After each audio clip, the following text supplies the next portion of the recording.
ये कहानी क्लाउड नाम के एक लड़के के ऊपर आधारित है जिसे अपने ही दोस्त की माँ के साथ प्यार हो जाता है और वो उसके साथ गपागप भी करता है। अब इसके बाद कहानी में आगे क्या होता है ये हम आज की इस एक्सप्लेनेशन में देखने वाले हैं। आज मैं जिस फिल्म को एक्सप्लेन करने वाला हूँ उसका नाम है इन द हाउस और ये फिल्म 2012 में रिलीज हुई थी।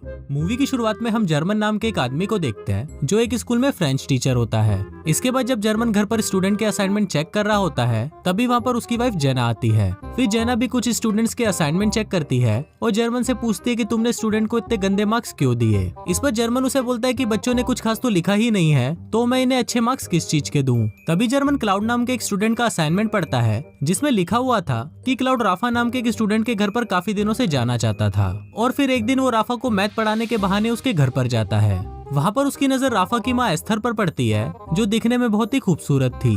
इसके बाद क्लाउड राफा को एक मैथ प्रॉब्लम सॉल्व करने के लिए देकर नीचे आ जाता है। वहाँ वो राफा की मॉम को देखता है जो एक मैगजीन पढ़ रही होती है। अब कुछ देर तक एस्थर को देखने के बाद क्लाउड वापस राफा के पास जाता है और उसे बोलता है कि तुम्हारी मैथ बहुत ही ज्यादा खराब है इसलिए मुझे रोज आकर तुम्हें ट्यूशन पढ़ाना होगा। अब ये सब पढ़ने के बाद जर्मन अपनी वाइफ को बोलता है कि इस लड़की की राइटिंग स्किल्स बहुत ज्यादा अच्छी है और ये आगे जाकर एक बड़ा राइटर बन सकता है। फिर अगले दिन क्लास के बाद जर्मन क्लाउड से उसके असाइनमेंट के बारे में पूछता है और उसे बोलता है कि अगर राफा को पता चल गया कि तुम उसकी मॉम के बारे में क्या सोचते हो तो तुम बहुत बड़ी मुसीबत में पड़ जाओगे। पर इस पर क्लाउड उसे बोलता है कि ये तो मैंने बस आपको पढ़ाने के लिए लिखा है और फिर वो जर्मन को पिछले असाइनमेंट के आगे का पार्ट देता है। इसके बाद जर्मन अपनी वाइफ के पास जाकर उसे इस बारे में बताता है और वो दोनों आगे की स्टोरी पढ़ने लगते हैं। उसमें लिखा था कि इस बार जब क्लाउड राफा के घर पर गया तो उसकी मॉम बहुत ज्यादा खुश थी क्योंकि क्लाउड की वजह से राफा मैथ्स में काफी अच्छा हो रहा था। फिर जब राफा की मॉम वहाँ से जा रही होती है तो क्लाउड उसे गंदी नजरों से देखने लगता है। अब ये सब पढ़कर जेना को काफी अजीब लग रहा था कि एक बच्चा इतना गंदा कैसे सोच सकता है, पर जर्मन को इससे कोई फर्क नहीं पड़ता क्योंकि वो क्लाउड की राइटिंग स्किल से बहुत ज्यादा इम्प्रेस था। फिर अगले दिन जर्मन स्कूल में क्लाउड की फैमिली की इन्फॉर्मेशन निकालता है और उसे पता चलता है कि क्लाउड की फैमिली 2 साल पहले यहाँ पर शिफ्ट हुई है और वो लोग कई बार अपना घर बदल चुके हैं। अब इससे जर्मन को लगता है कि क्लाउड बहुत परेशान रहता है और उसे एक प्रॉपर गाइडेंस की जरूरत है। इसलिए अब जर्मन ये डिसाइड करता है कि वो क्लाउड को एक अच्छा राइटर बनाने में उसकी हेल्प करेगा। फिर क्लाउड भी जर्मन को उसके आगे का असाइनमेंट देता है जिसमें लिखा हुआ था कि जब क्लाउड वापस से राफा के घर पर गया तब राफा और उसके डैड मैच देख रहे थे। तभी राफा की मॉम वहाँ पर आती है और वो क्लाउड के पास आकर बैठ जाती है।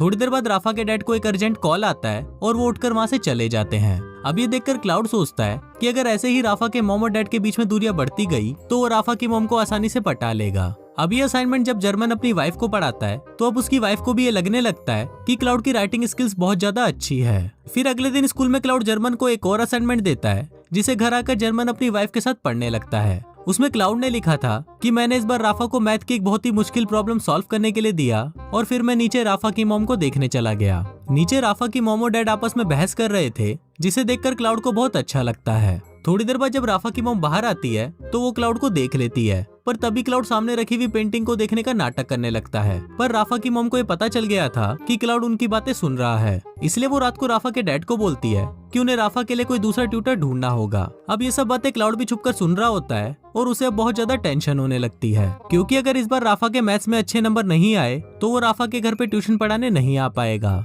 अब बहुत सोचने पर क्लाउड को एक आइडिया आता है और वो अगले दिन जर्मन को मैथ्स का पेपर चुराने के लिए बोलता है और साथ ही वो उसे ये भी बोलता है कि अगर उसने ऐसा नहीं किया तो वो राइटिंग करना छोड़ देगा।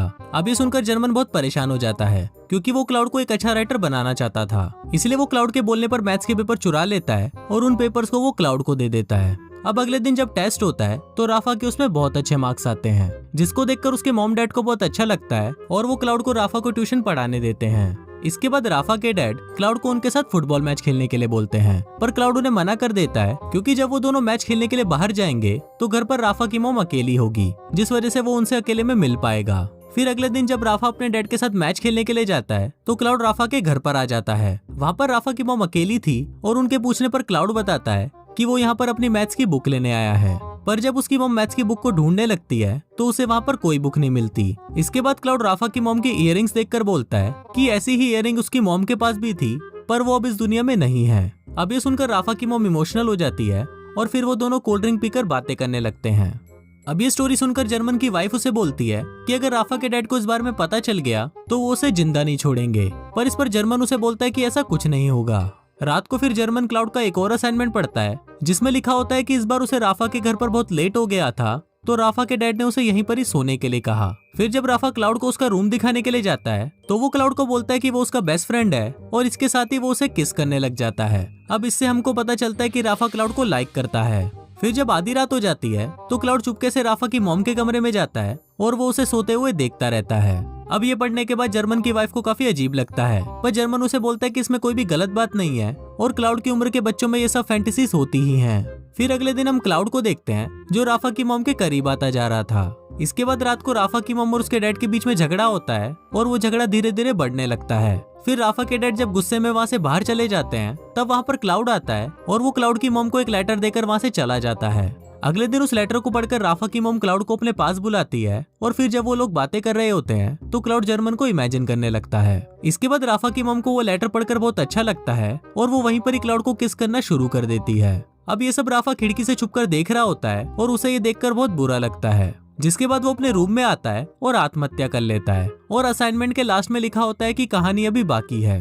अब जब जर्मन ये सब पढ़ता है तो वो शॉक्ड हो जाता है और अब वो ये बात अपनी वाइफ को भी नहीं बता सकता था। फिर अगले दिन जब जर्मन स्कूल जाता है तो वो वहाँ पर राफा के बारे में पूछने लगता है। वहाँ उसे पता चलता है कि राफा आज स्कूल नहीं आया। अब ये जानकर जर्मन काफी परेशान हो जाता है और वो एक टीचर के पास जाकर उसे राफा के घर पर कॉल करने के लिए बोलता है। फिर जब टीचर राफा के घर पर कॉल करती है तो उसे पता चलता है कि राफा बीमार है, इसीलिए वो आज स्कूल नहीं आया है। अब ये सुनकर जर्मन को थोड़ा अच्छा फील होता है और फिर वो क्लाउड से पूछता है कि आज तुमने असाइनमेंट में झूठ क्यों लिखा। इस पर क्लाउड उसे बताता है कि ऐसा उसने इसलिए किया क्योंकि वो कहानी को थोड़ा और इंटरेस्टिंग बनाना चाहता था। अब जर्मन को भी ये लगने लगा था कि अगर राफा को ये सब पता चल गया तो वो सच में आत्महत्या कर लेगा, इसलिए वो क्लाउड को ये सब लिखना बंद करने को बोलता है। पर क्लाउड उसे मना कर देता है और बोलता है कि अब मैं लिखना बंद नहीं कर सकता। अभी सुनकर जर्मन उसे बोलता है कि ठीक है, पर अब से मैं तुम्हारी कोई स्टोरी नहीं पढ़ूंगा। अभी सुनने के बाद क्लाउड अपनी अगली स्टोरी को वहीं डस्टबिन में फेंक कर चला जाता है, पर तभी जर्मन भी अपने आप को रोक नहीं पाता और वो उस स्टोरी को डस्टबिन से निकालकर पढ़ने लगता है। उसमें लिखा था कि आज राफा के डैड बहुत उदास घर आए थे क्योंकि अब वो अपनी जॉब से बहुत ज्यादा परेशान है। तभी राफा की मॉम वहाँ पर आती है और उन्हें बताती है कि वो प्रेग्नेंट है। ये सुनकर राफा के डैड बहुत खुश हो जाते हैं, पर तभी वहाँ पर राफा आता है और उनको बोलता है कि क्लाउड अब हमारे घर नहीं आएगा और आप लोग मेरे लिए कोई दूसरा ट्यूटर ढूंढो। ये पढ़ने के बाद जर्मन क्लाउड के पास जाता है और उसे बोलता है कि अब तुम्हें राफा के घर जाना बंद कर देना चाहिए। इस पर क्लाउड भी एग्री करता है और वो जर्मन को बोलता है कि अब वो कभी नहीं लिखेगा। फिर क्लाउड जर्मन को आगे की कहानी बताता है कि आज उसकी और राफा की लड़ाई हुई थी क्योंकि उसको मेरे और उसकी मॉम के अफेयर के बारे में पता चल गया था। इसके बाद हम देखते हैं कि क्लाउड अपनी कहानी को पूरा करने के लिए राफा की मॉम के पास जाता है, पर राफा की मॉम उसका लिखा हुआ लेटर उसे वापस कर देती है।